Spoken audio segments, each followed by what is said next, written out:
ప్రార్థన చేసుకొని దేవుని వాక్యాన్ని నేర్చుకుందాం. సర్వోన్నతుడైన మా తండ్రి, సకల ఆశీర్వాదములకు కారణభూతుడు ఒక మా దేవ, మీ ఘనమైన శ్రేష్టమైన ఉన్నతమైనటువంటి నామానికి, మీ కుమారుడును మా లోకరక్షకుడును యేసుక్రీస్తు వారి దివ్యమైన నామమును బట్టి మీకు స్తుతులు స్తోత్రాలు. ఈ రాత్రికాల సమయంలో మీ బిడ్డలతో మీ మాటలను పంచుకొనడానికి, మీ యొక్క మనస్సును మీ బిడ్డలకు తెలియచేయడానికి ఈ యొక్క స్థలానికి నన్ను రప్పించి నన్ను వాడుకుంటున్నందుకు మీకు స్తుతులు స్తోత్రాలు. నీ కుమారులు కుమార్తెలు మా తండ్రి ఎటువంటి ఆసక్తితో ఇక్కడికి వచ్చారో అంతే ఆసక్తితో మీ యొక్క వాక్యాన్ని తెలుసుకొని ఆత్మీయ ఆహారం మా తండ్రి వాళ్ళకు అందులాగున, వారి సంతోషంతో ఈ యొక్క స్థలము నుండి తిరిగి వెళ్ళులాగున నీ యొక్క బోరగా నన్ను వాడుకొనమని మా ప్రభువును లోకరక్షకుడైన యేసుక్రీస్తు వారి దివ్యమైన నామమున ఈ మనవులు అడిగి వేడుకుంటూ ప్రార్థిస్తున్నాం మా తండ్రి, ఆమేన్. ప్రభునందు ప్రియ దేవుని పిల్లలారా, ఈ రాత్రికాల సమయంలో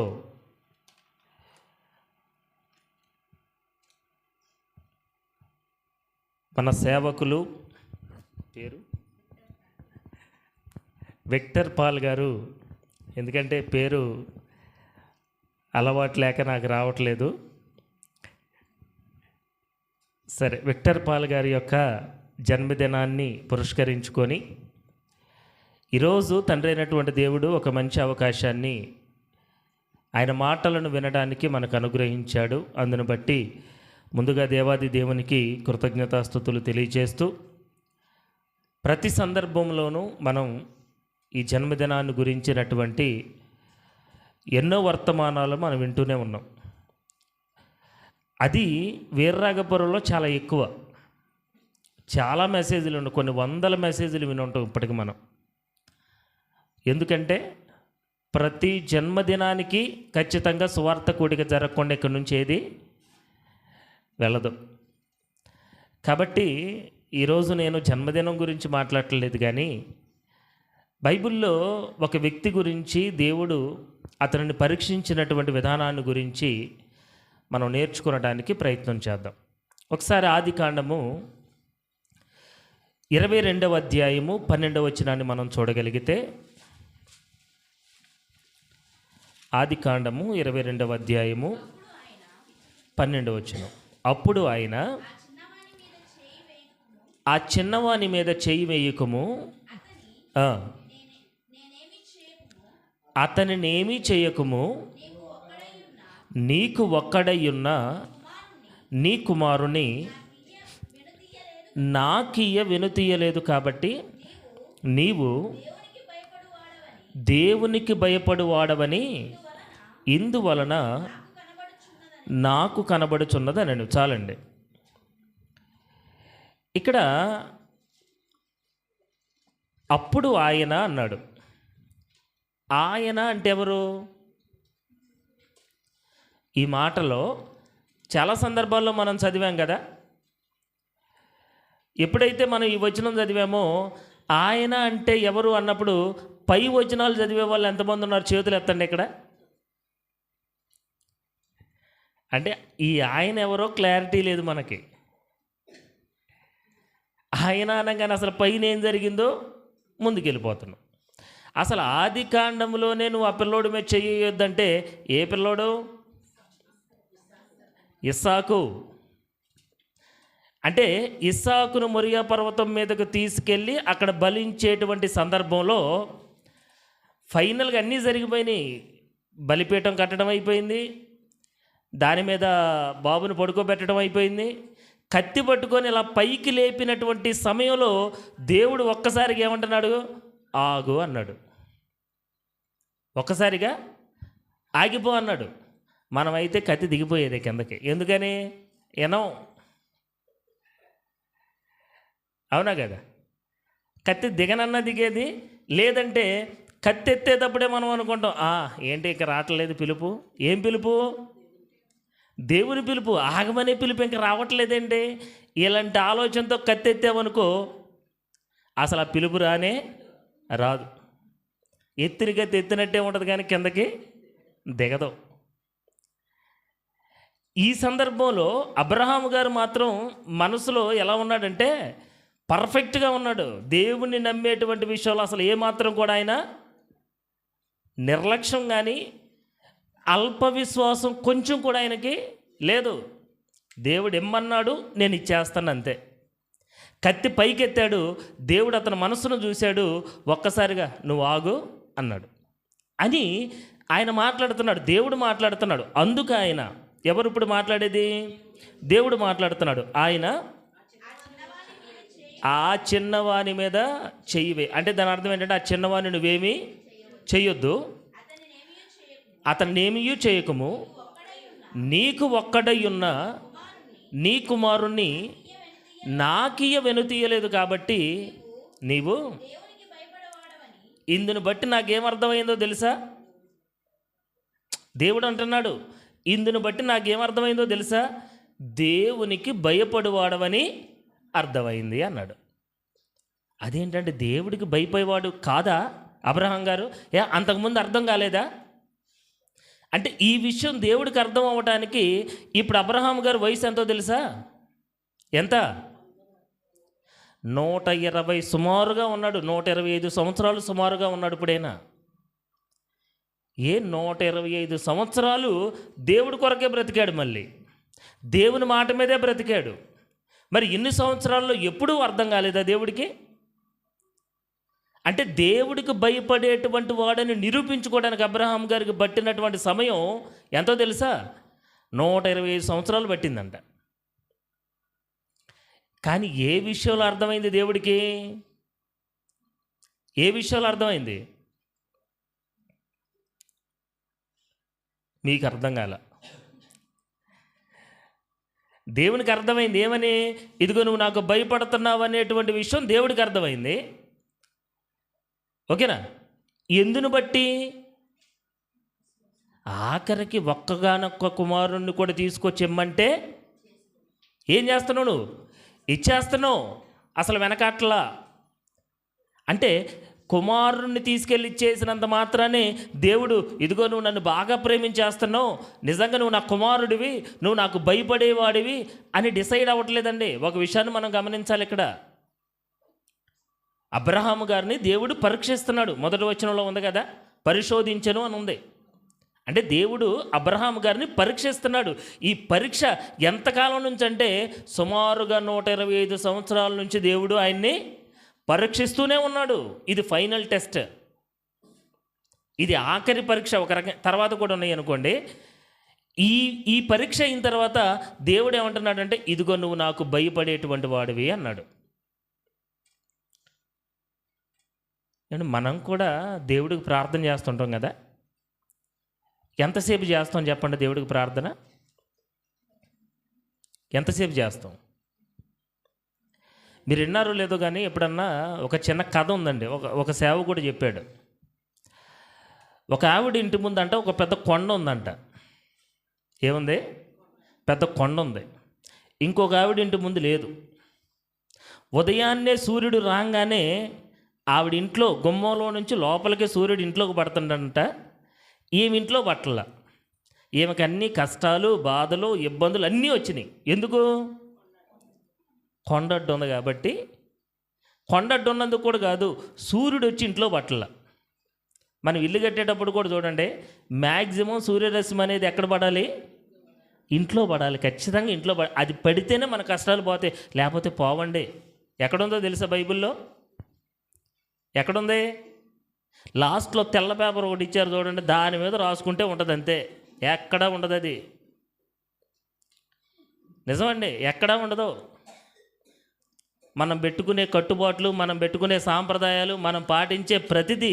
అందుకే లాస్ట్లో స్టార్టింగ్లో 2 పేపర్లు, ఎండింగ్లో 2 పేపర్లు ఇచ్చారు. ఒకవేళ దేవుడు నేనేమన్నా మర్చిపోతే మీరు రాసుకోండి అమ్మ అక్కడని ఒక 4 పేపర్లు మన కోసం పెట్టిండు దేవుడు. మనం జీవితాంతం బైబిల్లో ఉన్న ఇన్ని పేపర్లు చదవం కానీ ఆ 4 పేపర్లోనే ఆగిపోతాం ఖచ్చితంగా. సూర్యరశ్మి ఇంట్లో పడకపోతే ఏమైందంట? కష్టాలు. అందుకోసం ఏం చేసిందంటే ఈ మహాతల్లి ప్రార్థన చేయడం మొదలుపెట్టిందంట. ప్రార్థన చేసి చేసి చేసి ఏడుస్తూ చేసి చేసి తెల్లవారుజాము లెగి చూసేసరికి ఆ కొండ ఆడే ఉందంట. మళ్ళీ కొండ పోవాలని చేసింది.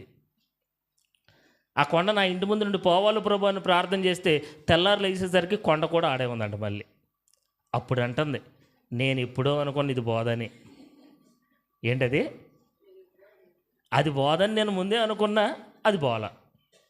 ఎట్టుంటాయండి మన ప్రార్థనలు, ఎట్టుంటే మన విశ్వాసాలు.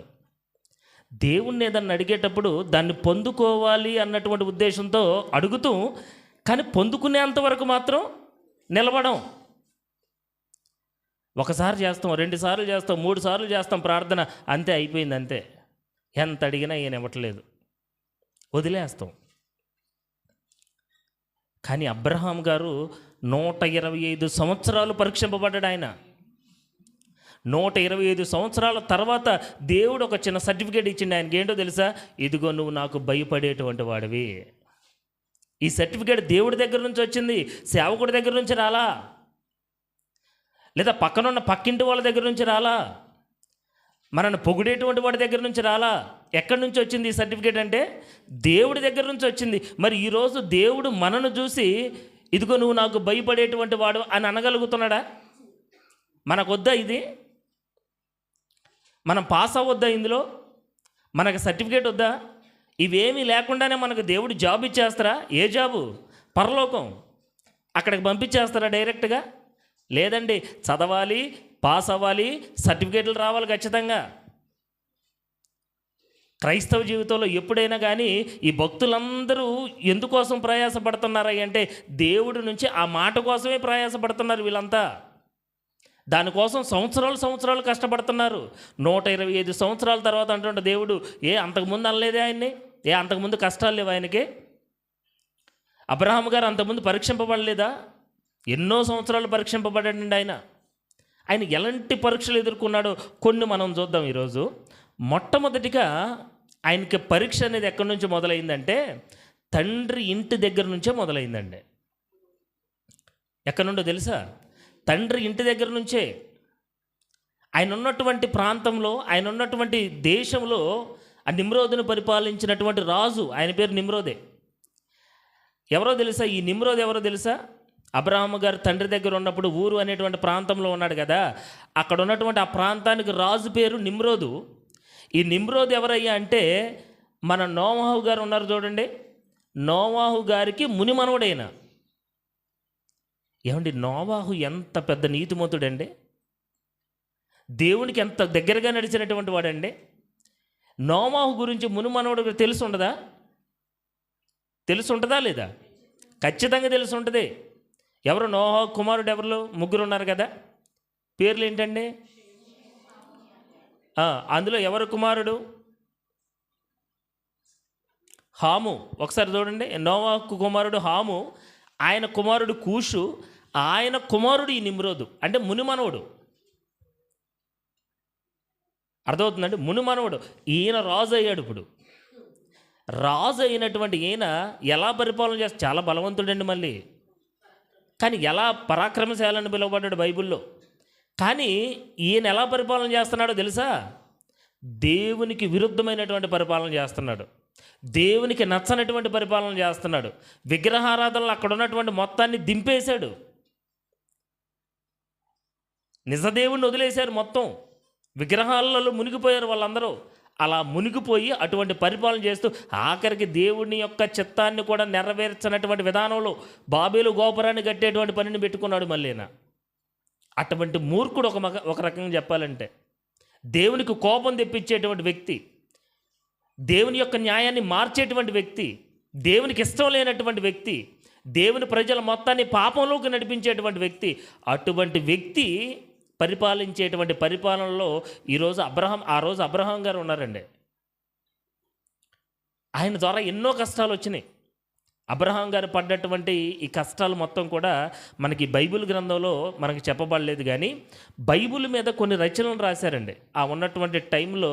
అందులో ఒక బుక్ పేరు ఉంటుందండి, అది మిద్రాస్ అనేటువంటి గ్రంథం. యూదుల యొక్క చరిత్రకు సంబంధించి రాసినటువంటి గ్రంథాలలో మిద్రాస్ అనేటువంటి ఒక గ్రంథంలో ఈ చరిత్ర అంతా రాయబడింది. ఆయనకు వచ్చినటువంటి కష్టాలు, ఆయనకు వచ్చినటువంటి ఇబ్బందులు ఏంటి అంటే, మొట్టమొదటిది విగ్రహారాధన గురించి ఆయనకు వచ్చినటువంటి మొట్టమొదటి సమస్య. ఎవరికి? అబ్రహాం గారికి. ఏంటి సమస్య అది? అక్కడ ఉన్నటువంటి వాళ్ళందరూ విగ్రహారాధన చేయాలి, కానీ అబ్రహాం గారు మాత్రం ఏ విగ్రహానికి కూడా ఆయన నమస్కరించడు, ఏ విగ్రహారానికి మొక్కకపోగా దాని మీద ఏం చేస్తున్నాడంటే పోరాటం చేస్తున్నాడు. మళ్ళీ ఏం పోరాటం? వీళ్ళ నాన్నగారికి ఒక షాప్ ఉంది, అందులో విగ్రహాలు అమ్ముతారు. ఆ విగ్రహాలు మొత్తాన్ని పగలగొడుతుండంట. మళ్ళీ ఎవడన్నా విగ్రహాలను మొక్కుతుంటే వెళ్ళి ఏమంటున్నాడు? అరే వాటికి మొక్కొద్దురా అంటున్నాడు, నిజదేవుడు కాదురా అంటున్నాడు. అంటే వాటి మీద పోరాటం చేస్తున్నాడు. పోరాటం చేసేటువంటి వ్యక్తిని చంపాలని అనుకోరా? అనుకుంటారా లేదా? మీరు చూడండి, మొన్న అమెరికాలో ఒక వ్యక్తిని చంపేశారు, ఒక యవనస్తుణ్ణి. దేవుని సేవకుడే ఆయన కూడా.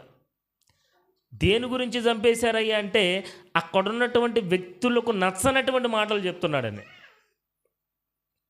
కాల్చి చంపేశారు. ఏమండి, ఒక రాజుకి వ్యతిరేకంగా వెళ్తుంటే రాజు బ్రతకనిస్తారా? ఒక అధికారికి వ్యతిరేకంగా వెళ్తుంటే అధికారి బ్రతకనిస్తాడా? రాజేమో విగ్రహారాధన చేయమంటే ఈయనేమంటున్నాడంటే విగ్రహాల జోలికి వెళ్ళొద్దు అంటున్నాడు, వ్యతిరేకంగా ఉన్నాడు. కాబట్టి విగ్రహాల మీద పోరాటం. రెండవది ఏంటంటే, ఈయనకు వచ్చినటువంటి శ్రమ ఆయన నుంచి వచ్చినటువంటిది. రెండోది, నిమ్రోదు యొక్క దైవత్వాన్ని సవాల్ చేస్తారు ఈయన. ఎవరు? అబ్రహాం గారు. ఎలా అంటే, ఇదిగో నా దేవుడు తెలుసుకుంటే అవసరమైతే సూర్యకాంతిని ఆపగలడు, సూర్యుని నిలపగలడు, నీ దగ్గర ఉన్నటువంటి దేవీ దేవతలు ఏ ఒక్కరినైనా అలా చేయగలవా అని చెప్పి నిమ్రోదుకే సవాలు విసురుతారు. ఎలా ఉంటుంది చెప్పండి? రాజుకి కోపం వస్తుందా రాదా? వస్తుంది. ఆఖరికి అబ్రహాము గారిని తీసుకెళ్ళి అగ్నిగుండంలో కూడా పడేస్తారు. నిమ్రోదు అగ్నిగుండంలో కూడా పడేస్తారు, అందులో నుంచి కూడా దేవుడు బయటికి తీసుకొస్తారు. అంటే ఆయన కష్టాలు ఈరోజు దేవుడు పిలిచిన తర్వాత, ఇదిగో నీ కుమారుని ఇచ్చావు కాబట్టి ఈ ఒక్క విషయాన్ని చూసే నేను నీకు సర్టిఫికేట్ ఇచ్చేస్తానంటలా. ఆయన తండ్రి ఇంటి దగ్గర ఉన్నప్పటి నుంచి ఆయన కష్టాలు మొదలైనవి. అవి భరించలేనటువంటి కష్టాలు. జనం మొత్తానికి వ్యతిరేకంగా ఉన్నాడైనా, ఆఖరికి సొంత ఇంట్లో కూడా వ్యతిరేకంగా ఉన్నాడైనా. ఎంతమంది ఎలా ఉన్నా కానీ నేను మాత్రం దేవుడి కొరకే బ్రతుకుతా అనుకుంటున్నాడు. ఎవరు చెప్పారండి దేవుడి గురించి ఆయనకే? ఏ రాజుగా ఉన్నటువంటి వ్యక్తికి ఎందుకు తెలియట్లేదు? అంతే కదా, నోవహు గారు మునిమనవడే కదా ఆయన, వాళ్ళ తాతే కదా. వాళ్ళ తాత గురించి తెలీదా? జలప్రలయం వచ్చిన సంగతి తెలీదా? జలప్రలయం ఎవరు కాపాడారో తెలీదా? మరి అటువంటి నోవహు కడుపును పుట్టినటువంటి నేను ఎలా ఉండాలన్నటువంటి విషయం నిమ్రోదుకు తెలీదా? నిజ దేవుడి గురించి తెలుసుకునేటువంటి అవకాశం ఉన్నా తెలుసుకోలేనటువంటి స్థితిలో ఎవడున్నాడంటే నిమ్రోదు ఉన్నాడు. అవకాశం లేకపోయినా కానీ దేవుణ్ణి వెతికి మరీ తెలుసుకునేటువంటి స్థితిలో అబ్రహాం గారు ఉన్నాడు. ఈరోజు మనం కూడా అంతేనండి, మన జీవితాల్లో కూడా అంతే. సత్యం ఏంటో మనకు తెలుసు, మన కళ్ళ ముందే ఉంది. దాని గురించి వెతికితే మనకు దేనికైనా జవాబు దొరికిద్ది, కానీ మనకు అంత టైం లేదు. ఉందంటారా లేదంటారా? లేదండి, నిజంగా టైం లేదు. ఎందుకంటే చాలామంది ఇప్పటికీ మనకి ప్రశ్నలు బైబిల్లో చాలా ఉన్నాయి. ఎవరైనా వచ్చి మన అడిగితే సరిగా మనం సమాధానం చెప్పలేం. ఏమంటే ఎందుకండి మీ సంఘంలో వాయిద్యాలు ఎందుకు వాయించారంటే 7893515100 7893515100 నొక్కుతూనే ఉంటాం. ఎందుకని? ఒక్క నిమిషం ఉండండి. ఏంటి ఉండేది? ఆ ఫోన్ కలగకపోతే పరిస్థితి ఏంటి? వచ్చే ఆదివారం నాడు రండి. ఎప్పుడు? వచ్చే ఆదివారం రండి. ఇంకో మా దగ్గరకు ఒక ఆయన వచ్చాడండి ఒకరోజు ప్రార్థనకి. రెండో వారం రాలా. ఏంటంటే ఒక సడి లేదు సపిడి లేదా అండు. ఏమి లేదు, సడి సపిడి లేదా అంటే నేను రేకు పట్టుకొని పక్కన కొడతా ఉండాలి, దాన్ని కొడుతుంటే కానీ సప్పుడు ఉంటుంది, అప్పుడు కూర్చుంటాడు. అంటే బాగా గోలగోలగా ఉండాలంట, అరుపులు కేకలు లేదంటే సౌండు అవన్నీ ఉంటేనే అప్పుడు ఏమొస్తుందంటే పరిశుద్ధాత్మ వస్తుందంట, లేకపోతే రాదంట. ఏమంటే పెట్టాలంటే పెట్టవచ్చండి, దాని ఏముందండి. కొనాలంటే కొనలేమా? ఎంత చేసిన వాళ్ళం ఇక అవి పెట్టలేమా? అసలు ఎందుకని ఇంకొక ఆయన వచ్చి అడిగాడు, అసలు ఊర్లో ఇన్ని సంఘాలు ఎందుకు ఉన్నాయి? అది చెప్పు తీసుకొని కొడదాం అనిపించింది నిజంగా. ఇన్ని సంఘాలు ఎందుకున్నాయి అని చెప్పి వెళ్ళి వాళ్ళని అడగొచ్చుగా, అంతే కదా. ఏమంటే అందరూ ఒకేలా ఉండాలి కదా, అందరూ ఒకే మాట మీద ఉండాలి, ఇన్ని సంఘాలు ఎందుకు పెట్టారని చెప్పి వాళ్ళని అడగొచ్చుగా. ఏ రోజన్నా బైబిల్ దగ్గరకు వచ్చి కూర్చున్నావా? ఏ రోజన్నా 5 నిమిషాలు వాక్యం విన్నావా? లేదు. ఏ రోజన్నా మందిరానికి వెళ్ళావా? వెళ్ళను. నేను దేవుని మందిరానికి వెళ్ళకపోయినా దేవుడు నా పక్కనే, పని ఏం లేదు పాపం ఆయనకి, మరి నీ పక్కనే ఉంటాడు ఎప్పుడు. నేను మాత్రం ప్రార్థన చేయను, ఆయన నన్ను చూస్తూనే ఉంటాడు. నేను దేవుని మందిరానికి వెళ్ళను, ఆయన నన్ను ఆ భ్రమలో బతుకుతున్నాం అంతే మనం. సౌలు కూడా ఒకనొక సందర్భంలో దావీదును చంపడానికి సేవకులను పంపిస్తూ అంటాడు, ఇదిగో దేవుని ఆశీర్వాదాలు మీతో ఉంటే పోండి అంటాడు. ఎక్కడికి పోయేది? అసలు నీ అమ్మడే లేవు దేవుడి ఆశీర్వాదాలు, ఇప్పుడు నీకే లేవు. కానీ తెలుసుకోలేకపోతుండు, ఆ భ్రమలో బతుకుతుండ అంతే. మన జీవితాలు కూడా అలాంటి భ్రమలో ఉండకూడదండి. ఎన్నో విషయాలు ఉన్నాయి మన బైబిల్లో తెలుసుకుని, కానీ తెలుసుకో. ఎందుకు తెలుసుకో? ఖచ్చితంగా తెలుసుకోవాలండి. అండ్ నేను చిన్నప్పటి నుంచి తెలుగు మీడియంలో చదువుకొని వచ్చా. ఇంటర్లోకి వచ్చిన తర్వాత నా సబ్జెక్ట్ ఇంగ్లీష్ అయింది. ఇప్పుడు ఫస్ట్ సంవత్సరం కాలేజీలో జాయిన్ అయిన తర్వాత ఎవరన్నా డౌట్ అడగడానికి వస్తున్నారు అనుకోండి, నా దగ్గరికి భయం వేసేది. నిజం. మా అమ్మ వాళ్ళు వచ్చి ఏమడుగుతారు, నేను చెప్పకపోతే వాళ్ళు ఏమనుకుంటారు? మీకు తెలుసో లేదో, అబ్బాయిల డౌట్లు అసలు అడగరు, డౌట్లు వచ్చేది మొత్తానికి ఆడవాళ్ళకే. వీళ్ళకి చదువు కంటే ఎక్కువ అసలు ఈయనకి ఎంత వచ్చో తెలుసుకుందామని అడుగుతారు వచ్చి. నిజం. వాళ్ళకున్న జబ్బు ఏంటంటే ఒకవేళ తెలియంది తెలుసుకుందామని అడగరు, అసలు ఈయనకి తెలుసో లేదో అని ముందు ఏం చేస్తారంటే ఒక వచనం, ఒక వర్డ్ చూస్తారు, ఒక పదం చూస్తారు, ఆ పదానికి అర్థం ఏంటో తెలుసుకుంటారు ముందే. తెలుసుకొని నా దగ్గరకు వస్తారు మళ్ళీ, సార్ దీన్ని ఏమంటారు అని. ఒకవేళ నేను చెప్పింది కనుక దానికి సరిపోయింది అనుకో, అమ్మో ఈయనకి తెలిసి ఇక ఏం జోలికి వెళ్ళకూడదు. ఒకవేళ వాళ్ళు అనుకున్నదే నేను చెప్పింది డిఫరెంట్గా ఉందనుకో, మళ్ళీ వస్తారు లెగిసి. ఎందుకంటే అదొక ఆట వాళ్ళకే. స్టార్టింగ్లో భయపడ్డా, నాకు అనిపించింది ఎంత బతికి మళ్ళీ ఇందులోనే ఉండాలి, లెగిస్తే మళ్ళీ ఈ క్లాస్కే వెళ్ళాలి. అది ఎందుకు వచ్చింది ఈ బాధ అంతా? అసలు ఏదైతే అదైందని చెప్పి ఒకరోజు టెక్స్ట్ బుక్ అక్కడ పడేసి మొత్తం 4 రోజులు కూర్చున్న దాని మీదే. ఇక ఇప్పుడు లెగిసి నుంచున్న ఎవడొస్తారో రండి. ఎందుకు? ఆ ధైర్యం వచ్చేసింది. ఎంతకాలం భయపడుకుంటూ కూర్చుంటాం దానికోసం? మనం తప్పేది కాదు కదా మనకే, మనం అందులో నుంచి పక్కకి వెళ్ళిపోయేది కాదు. మరి ఇంకెంతకాలం బ్రతుకుదాం మనం అలా? ఇలా భయపడుకుంటూ బ్రతకడమేనా? ఆ రోజు నుంచి అండి ఇప్పటికీ ఏదైనా డౌట్ అడగాలంటే చాలా భయపడతారు. ఎందుకంటే చెప్తాం, డౌట్ తెలుసుకోవాలనుకునేటువంటి వాడికి తెలుసుకునే ఉద్దేశంతో చెప్తాం. అసలు వీడికి ఎంత టాలెంట్ ఉందనుకునేవాడికి దానికి తగ్గట్టు చెప్తాం ఖచ్చితంగా, అందులో సమస్య లేదు. కాబట్టి ఎప్పుడైనా దేవుని విషయంలో కూడా అంతేనండి. ఇది కూడా దేవుడు మనకిచ్చినటువంటి గ్రంథం, ఇందులో ఎన్నో ఉన్నాయి, వాటన్నిటిని మనం తెలుసుకోవాలి.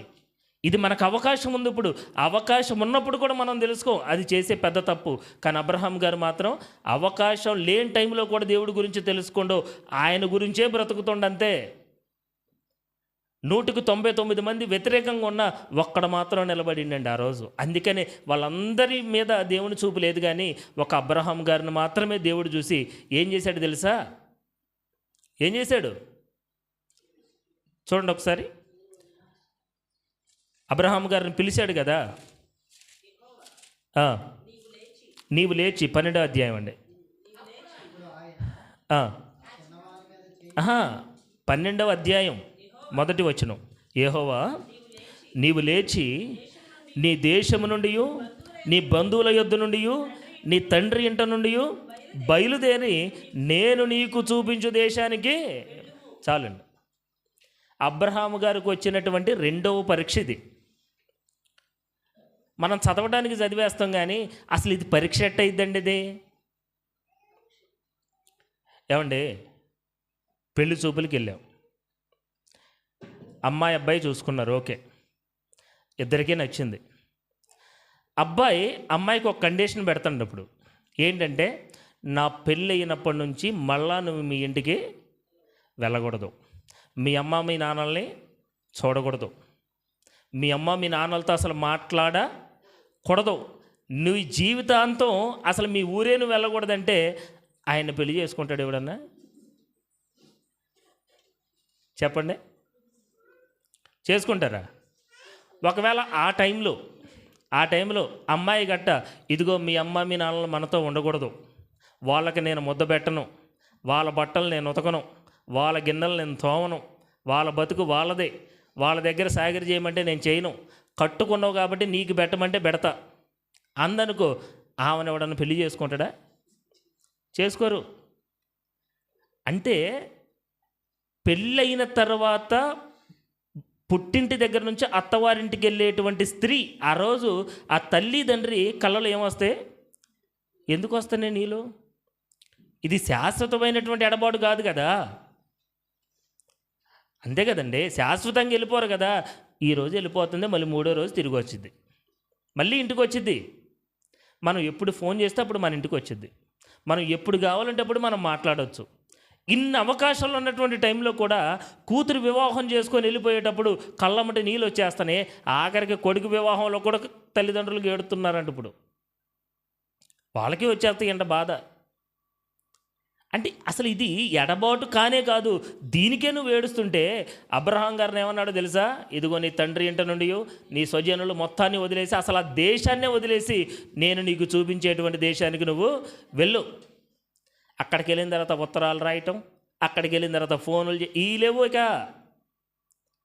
అసలు నీకు వాళ్ళతో సంబంధమే ఉండకూడదు. అంటే ఏం చేశాడు? భార్యని వెంట పెట్టుకొని బయలుదేరి వెళ్ళిపోయేటప్పుడు బాధ లేదా ఆయనకే? నీలాంటి మనిషి కాదు ఆయన కూడా? మరి నీకున్నటువంటి బాధ ఆయనకి ఎందుకు ఉండదు?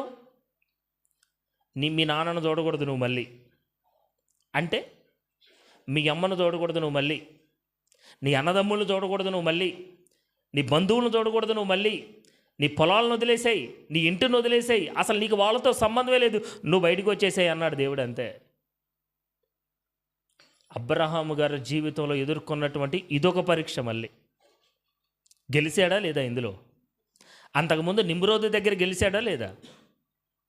గెలిచాడా? అప్పుడు గెలిచాడు. ఏ విగ్రహానికన్నా మొక్కాడా? మొక్కలా.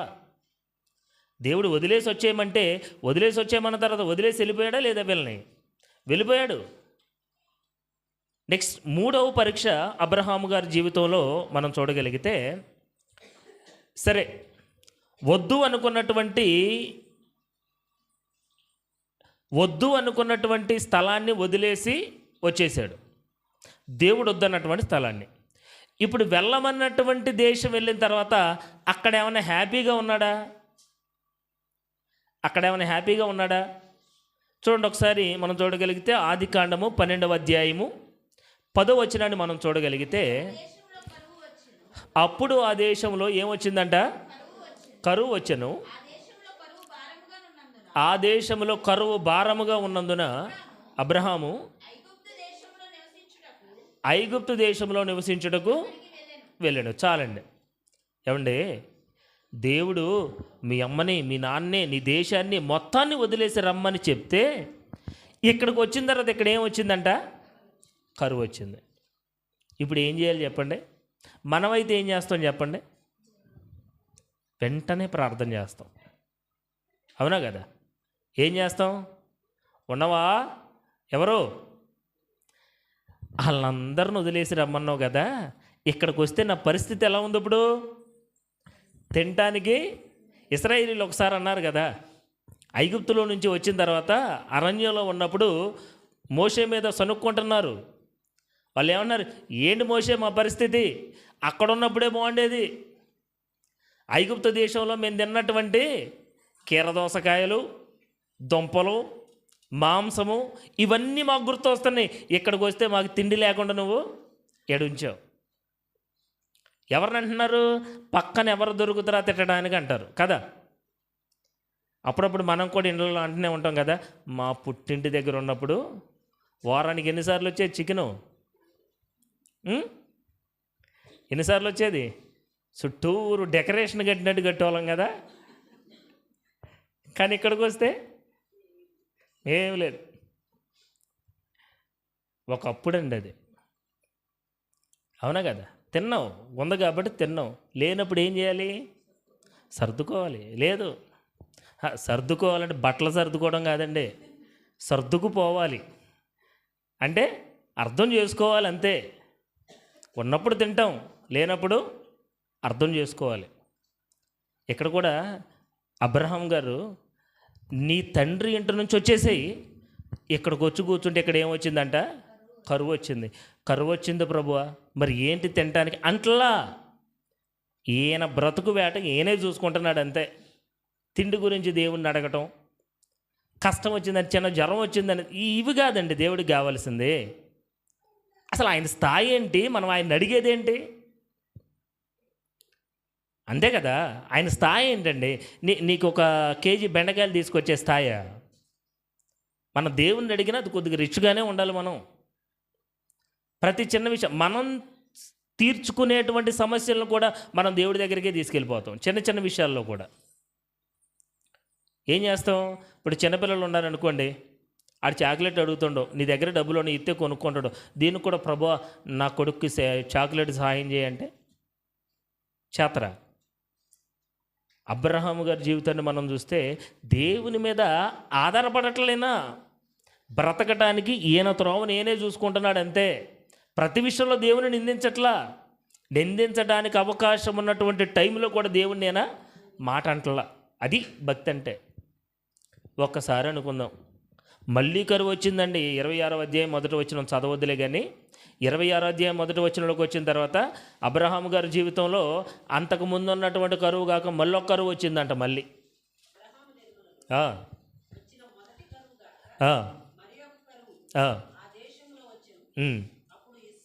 చాలండి, అంతవరకు చాలు. కరువు వచ్చింది, కరువులు భరించాడు. ఇవి మాత్రమే కాదండి, ఐగుప్తు దేశానికి వెళ్ళిన తర్వాత, అక్కడ నుంచి ఐగుప్తు దేశానికి వెళ్ళాడు కదా, అక్కడికి వెళ్ళిన తర్వాత ఒకడు వచ్చి భార్యను ఎత్తుకుపోయాడు. మళ్ళీ ఐగుప్తు రాజు ఫరో వచ్చి భార్యను ఎత్తుకుపోయాడు. ఏం చేయాలో తెలియనటువంటి పరిస్థితి అండి. భార్యను రక్షించుకోవడానికి శతవిధాలుగా ప్రయత్నించాడు, కానీ ఇతని వల్ల కాలేదు. ఎన్నో ప్రయత్నాలు చేశాడు. ఏమండి, మన ఇంట్లో పిల్లోడు కనబడకపోతే పరిస్థితి ఎలా ఉంటుంది చెప్పండి? మన భార్య కనబడకపోతే పరిస్థితి ఎలా ఉంటుంది? భర్త రాకపోతే, ఇంటికి రాకపోతే పరిస్థితి ఎలా ఉంటుంది? గడగల్లాడిపోవం మనం. నీకేనా బాధ? ఈయనకు లేదా భార్య అంటే ప్రేమ? ఈయనకు లేదా భార్య అంటే బాధ? అంటే అబ్రహాము గారి జీవితంలో ఎన్నో బాధలు వచ్చినాయి. మనం అనుకుంటూ చదివిన ప్రతిసారి ఎవరు ఫరో ఎత్తుకుపోయిండా, మళ్ళీ తీసుకొచ్చిండుగా, ఇక అంతే. కానీ పడ్డటువంటి బాధ మాత్రం మనకు అర్థం కాదు. దానికోసం ఏం చేసినటువంటి ప్రయత్నాలు మాత్రం మనకి అర్థం. ఎవరు ఎంటర్ అయ్యారు అప్పుడు? సాక్షాత్తు దేవుడే ఎంటర్ అయ్యిండు. ఫరోకి చెప్పాడు, ఇదిగో నువ్వు తీసుకొచ్చినటువంటి స్త్రీ ఒక అతనికి భార్య, అతను నా కుమారుడు, ఆమె ఒంటి మీద చెయ్యేస్తే మాత్రం నేను ఎంటర్ అవ్వాల్సి వస్తుంది అన్నాడు. అంతే. వెంటనే తీసుకెళ్ళి అతని దగ్గర దింపేసి వచ్చాను. ఏమండి, ఇదే అనుకుంటే మళ్ళీ ఇంకోసారి ఇంకొకటి వచ్చి ఎత్తుకుపోయిండండి భార్యని. తెలుసా? అబీమెలెకు. మళ్ళీ ఆయన వచ్చి ఎత్తుకుపోయిండు ఒకసారి. సరే, ఇవన్నీ అనుకుంటే లోతునటి పంపించిండు, నువ్వు హ్యాపీగా బ్రతకరా అని చెప్పి ఇటు పంపిస్తే, అక్కడికి వెళ్ళిన తర్వాత అక్కడ ఒక 4 రాజులు వచ్చి అతని మీద యుద్ధం చేసి, ఆ రాజ్యం మీద యుద్ధం చేసి మొత్తాన్ని తీసుకొని పోతున్నారు. పరిగెత్తుకుంటూ అబ్రహాం దగ్గరకు వచ్చారు. అబ్రహాం దగ్గరికి వచ్చి, అయ్యా నీ సోదరుడు అతని భార్యని కొంతమంది రాజులు వచ్చి యుద్ధం చేసి వాళ్ళ ఆస్తిని మొత్తాన్ని సొత్తుని తీసుకొని పోతున్నారంటే వెంటనే ఏం చేసిండు? కత్తి పట్టుకొని తన దగ్గర ఉన్నటువంటి పరివారును 50 మందిని తీసుకొని ఈయన బయలుదేరాడు. అసలు ఎప్పుడు యుద్ధం చేసిండండి ఈయన? అంతే. ఎప్పుడైనా యుద్ధానికి వెళ్ళిండా అబ్రహాం గారు? లేదు. అంటే కుటుంబానికి ఆపద వచ్చేసరికి ఎదురుగా ఉన్నటువంటిది, ఎదురుగా ఉన్న నలుగురు కాదు, నలుగురు రాజులు, 4 దేశాలు, ఎంతమంది సైన్యం, అసలు ఎవరిని లెక్క చేయకుండా కత్తి పట్టుకొని బయలుదేరాడు. మొత్తాన్ని సంహరించి వాళ్ళ సొత్తు మొత్తాన్ని తీసుకొని తన తమ్ముడిని విడిపించుకొని, సహోదరుడు విడిపించుకొని అక్కడి నుంచి తీసుకొని వచ్చేసాడండి. ఏమండి, మనం అప్పుడప్పుడు అంటుంటాం, యారు ఇంత చిన్న వయసులో నీకు ఎన్ని కష్టాలురా.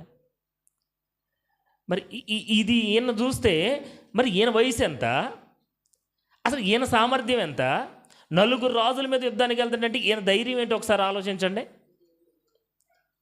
అవునా కదా? కాబట్టి అది కూడా కష్టమే. మనమైతే అరే మీ తమ్ముడిని 4 పట్టుకొని కొడుతున్నాడు, సావనే అడిగి నేను ఎప్పుడో చెప్పా, ఆడేనడో మాట అని కొట్టాలి, అని కొడితేనే మాట వింటారు. అవసరమైతే ముసుగేసి మనం కూడా 2 గుద్దులు గుద్దొత్తమే తప్ప ఆడు చచ్చినా మనం పట్టించుకో. ఎందుకని పట్ల మనకు ఇప్పుడు వాళ్ళంటే ఏంటి, కుటుంబాలకే పట్టలేదండి నిజంగా. నేను ఈరోజు అదే మాట్లాడదాం అనుకున్నా, చెప్పా కూడా కుటుంబం గురించి మాట్లాడాలనుకున్నా. కాకపోతే అనుకోకుండా దీని గురించి మాట్లాడాల్సి వచ్చింది. కుటుంబాలకే పట్టలేదు. కానీ అబ్రహాం గారు అలా కాదండి. ఎన్నో కష్టాలు అనుభవించాడు, ఎన్నో బాధలు అనుభవించాడు. ఇంకొక భరించలేనటువంటి బాధ అండి, ఒకటి చెప్పేసి ముగిచ్చేస్తా. దేవుడు ఏం చేశాడంటే, నువ్వు బయటికి రా, 12వ అధ్యాయంలో చదివాం కదా, నువ్వు బయటికి రా, నేను నీకు లెక్కలేనంత సంతానాన్ని ఇస్తానని చెప్పాడు. నేను నిన్ను ఆశీర్వదిస్తా, నీకు నేను కుమారుణ్ణి ఇస్తా, అతని నుంచి ఈ భూలోక జనాలు మొత్తాన్ని ఆశీర్వదింపబడే విధంగా గొప్ప జనముగా నేను చేస్తానన్నాడు. కానీ బయటకు వచ్చిన తర్వాత ఆయన 75వ ఏట పిలిచాడు దేవుడు. 75 సంవత్సరాలు ఉన్నప్పుడు పిలిచాడు. 100 సంవత్సరాలు 25 సంవత్సరాలు అయినా కానీ ఇప్పుడు ఏమి లేరు. మనం ప్రార్థన చేసిన వెంటనే ప్రతిఫలం రావాలి మనకి. ఎట్టొస్తుంది? ఇంత నీతికి బతుకోడే 25 సంవత్సరాలు వెయిట్ చేస్తే మనకి ఎట్టొస్తుంది చెప్పండి. అన్నాడు 25 సంవత్సరాలు అయినప్పటికీ కూడా పిల్లలు లేరు. ఎట్టకేలో దేవుడు పిల్లల్ని, ఒక కుమారుణ్ణి ఇచ్చాడు. దీనికంటే ముందు పిల్లలు లేరుగా. భార్య పోర్సు మొదలైంది. ఇప్పుడు ఏంటి, ఇదిగో నేను ఎట్టాగో ముసల్దాన్ని అయిపోయా, ఇస్తానన్నోడు మర్చిపోయి ఉంటాడు, ఇదిగో నా దాసి హాగర్ ఉంది, నువ్వు ఆమెతో వెళ్ళు, సంతానాన్ని కను అని ఏం ఫోర్స్ ఎక్కువైపోయింది. ఇక తట్టుకోలేక ఏం చేశాడు? ఎలా ఉంటుందో తెలుసు కదా, ప్రెజర్ ఎలా ఉంటుందో తెలుసు కదా, ప్రెజర్ కుక్కర్లో ఉన్నట్టు ఉంటుంది. ఒక్కసారిగా పేలిపోయింది. పేలేసరికి ఏమైంది? ఇస్మాయిలు పుట్టిండు. పెళ్లి చేసుకున్నాడా లేదా? హాగర్ని పెళ్లి చేసుకున్నాడండి. తన భార్యను ఇప్పుడు ఈయన ఏం చేస్తాడు? ప్రేమిస్తాడు, అవునా కదా? రెండో పెళ్లి చేసుకున్నా మరి భార్య కదా. అతనికి పుట్టినటువంటి కొడుకు ఎవరు? ఇస్మాయిల్ అంటే అబ్రహాం గారికి ప్రేమ లేదా? ప్రేమ ఉంది కాబట్టి ఒకానొక సందర్భంలో దేవుని దగ్గరికి వెళ్ళి, అయ్యా నువ్వు నాకు కొడుకునెత్తనని చెప్పినవుగా, నువ్వు మర్చిపోయినావు అనుకోవట్లే, కానీ ఈయన తీసుకెళ్ళి ఆ ప్లేస్లో పెట్టాడు. దేవుడు ఏమన్నాడు? నోరుమొయ్యి, నేను నీకు ఇస్తానని చెప్పింది హాగరు ద్వారా ఇస్తానని నేను చెప్పలా. నీ భార్య అయినటువంటి శారా కుమారుణ్ణి కంటది, అది నేను చెప్పినటువంటిది అన్నాడు. అంతే. హాగర్ అంటే ఇష్టం ఉంది, ఇస్మాయిల్ అంటే ప్రేమ ఉంది కాబట్టి ఇదిగో నా వారసత్వాన్ని అతనికి అన్నాడు. కానీ దేవుడు వద్దన్నాడు. కానీ దేవుని దృష్టిలో ఇస్మాయిలు కంటే దేవుని దృష్టి అంతా ఇస్సాకు మీదే ఉందండి. అందుకే అంటాడు, నీ ఒక్కగానొక్క కుమారుడు ఏంటి? అంతకుముందు ఇస్మాయిల్ లేడా? మరి ఆయన నీ కుమారుడు కాదా? కానీ దేవుని దృష్టిలో వాగ్దాన పుత్రుడు ఎవరయ్యా అంటే ఇస్సాకే. అందుకే దేవుని దృష్టి అంతా ఇస్సాకు మీదే ఉంది. దేవుడు చెప్పాడు, ఇదిగో నీ భార్యని హాగర్ని నేను దీవిస్తా, అతనికి పుట్టినటువంటి కుమారుని, ఆమెకు పుట్టినటువంటి కుమారుని నేను ఆశీర్వదిస్తా, నేను వదిలిపెట్టిన వాళ్ళని గొప్ప జనముగా చేస్తా, వాళ్ళకి మంచి స్థలాన్ని నేను ఇస్తా, వాళ్ళని ఆశీర్వదిస్తా, నేను అన్నీ చేస్తా. కానీ నీ వారసత్వాన్ని మాత్రం ఎవరికి ఇస్తా? ఇస్సాకుకే ఇస్తా. ఓకే, అయిపోయింది. ఇప్పుడు ఇస్సాకు పుట్టిన తర్వాత మళ్ళీ ప్రెజర్ మొదలైంది. ఏంటి? పుట్టకముందే మళ్ళీ మొదలైంది. ఏంటది? ఇదిగో రెండో భార్య ఉంది కదా హాగరు, పంపించేయనుండి. అసలు ముందెందుకు తీసుకొచ్చి పెట్టావు పక్కన? ఇప్పుడేమంటున్నావు? పంపించేసేయి. పంపించేశాడండి. మరి అంత ప్రేమగా చూసుకునేటువంటి తనని, తన కుమారుణ్ణి పంపించేసేటప్పుడు బాధ ఉండదంటారా? ఉండదా? మనం హాస్టల్గా పంపిస్తేనే పిల్లల్ని అక్కడ వాళ్ళు ఏడవా, ఇక్కడ మనం ఏడవా.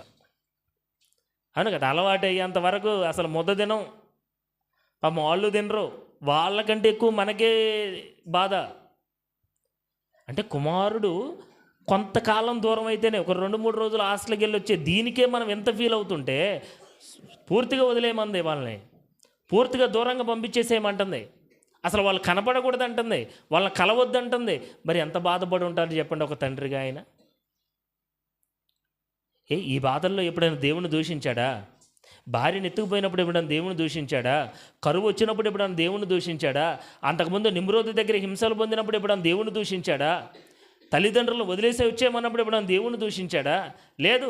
ఆఖరికి తన కుమారుణ్ణి బలిమ్మన్నప్పుడు కూడా ఎప్పుడైనా దేవుని దూషించాడా? అది లేదు. ఫైనల్గా ఏంటో తెలుసా? సున్నతి అనేటువంటి విధానాన్ని తీసుకొచ్చి పెట్టాడు దేవుడు. మళ్ళీ ఏమంటే సున్నతి అనేటువంటి విధానాన్ని తీసుకొచ్చి పెట్టాడు. ఆ విధానాన్ని పెట్టినప్పుడు అక్కడ ఉన్నటువంటి జనానికి ఆ విషయం గురించి చెప్పాలంటే ఎంత ధైర్యం ఉండాలో తెలుసా? మళ్ళీ ఇటు ఒక ప్రైవేట్ పార్ట్ మీద శుభ్రంగా అది కొయ్యటం అంటే అది ఎంత బాధ. ఇప్పుడంటే మనకి చిన్న ఆపరేషన్ చేయాలన్నా కానీ ఏమున్నాయి? మత్తు ఇంజక్షన్లు ఉన్నాయి, మనకు తెలీదు. అప్పుడప్పుడు అంటుంటారు కదండి ఆడవాళ్ళు, కోపించుకున్న వాళ్ళకి తెలిసిద్ది.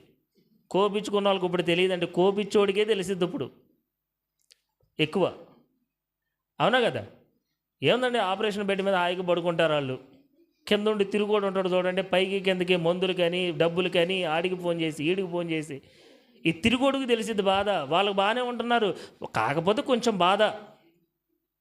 అవునండి, బాధ ఉంటుంది, నేను కాదని అంటలేదు. కానీ ఎందుకంటే ఆ మత్తు అనేది వంటిది ఇవ్వటం వల్ల మీకు అంత పెయిన్ తెలియట్లా, అంత బాధ తెలియట్లా మీకు.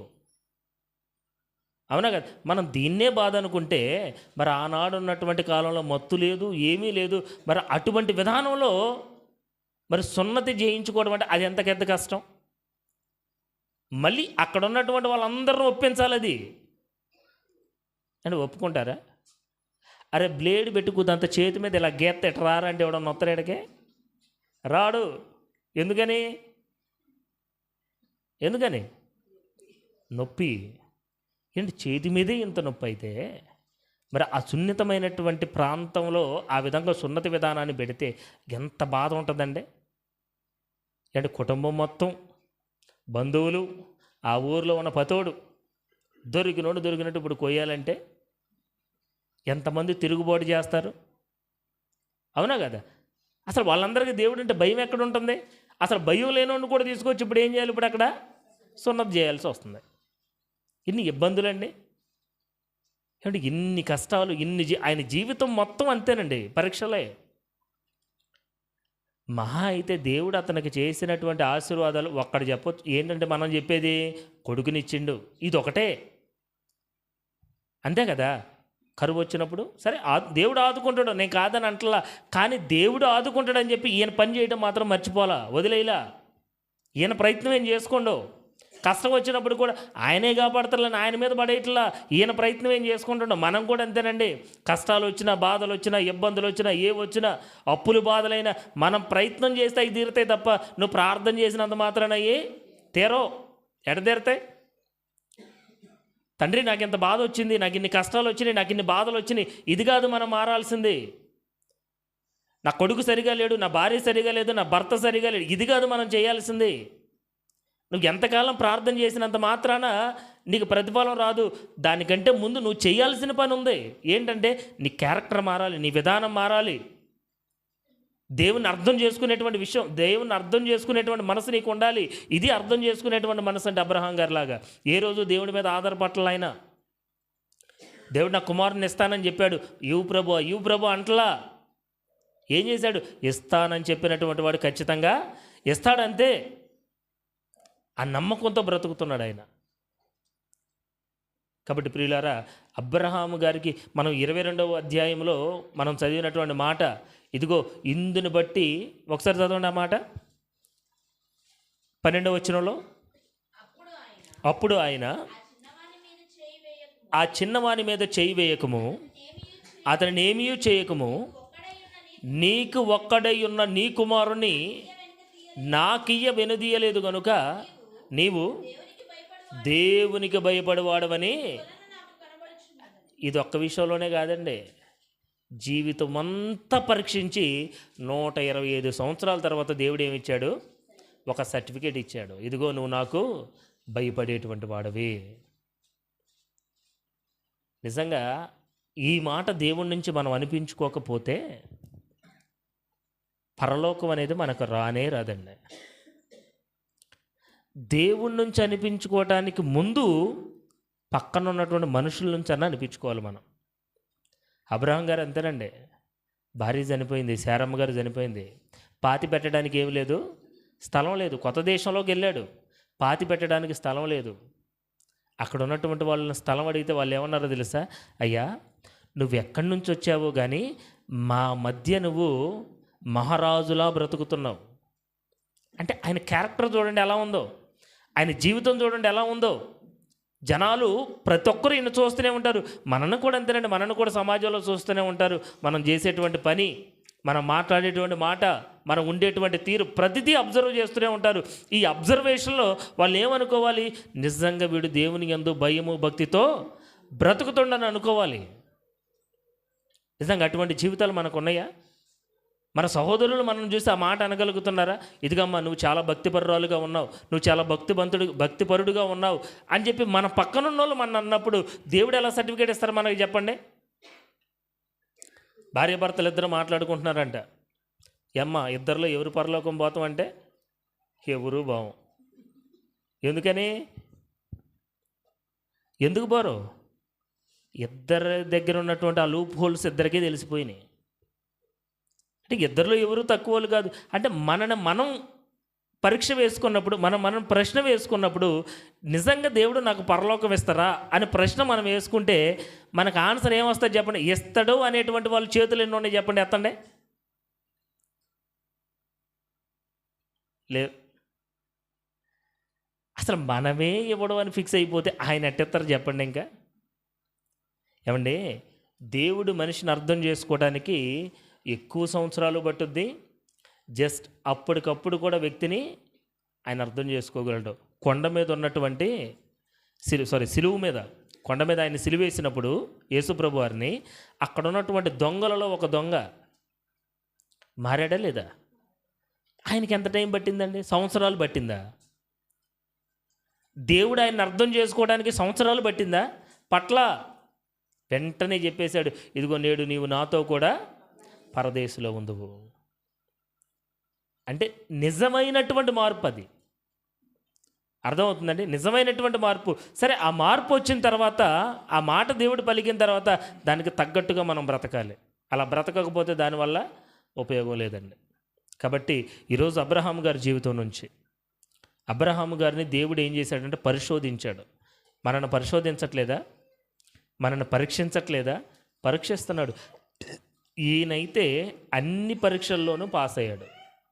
కానీ మనం పాస్ అవుతున్నామా లేదా?